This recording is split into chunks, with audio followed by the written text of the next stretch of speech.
sneeuwmeesken. De winter weer nog net voorbij, maar van de morgen maar frost en glijdens op de dieken. Eigenlijk nog wat sneeuw, maar de zinnen weer er volop bij van de middag. En hier in Ljouwert een temperatuur van 4, 6 graden.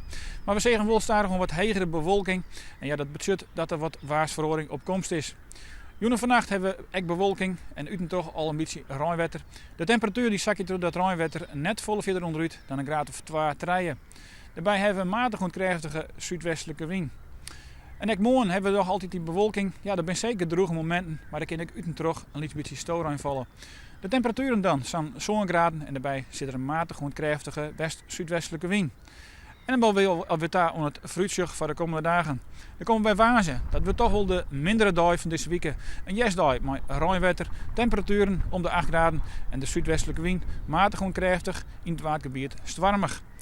Toen in vreed kunnen we erbij komen dan droegwaar en het lentewaar komt tot dichterbij, want zelfs naar die temperaturen die kroepen omheen. Het wordt een graad of 10 op beide dagen en zoals het nou liekt, denk ik dat het redelijk droog bloot. In het weekend komt de zin er ook weer bij.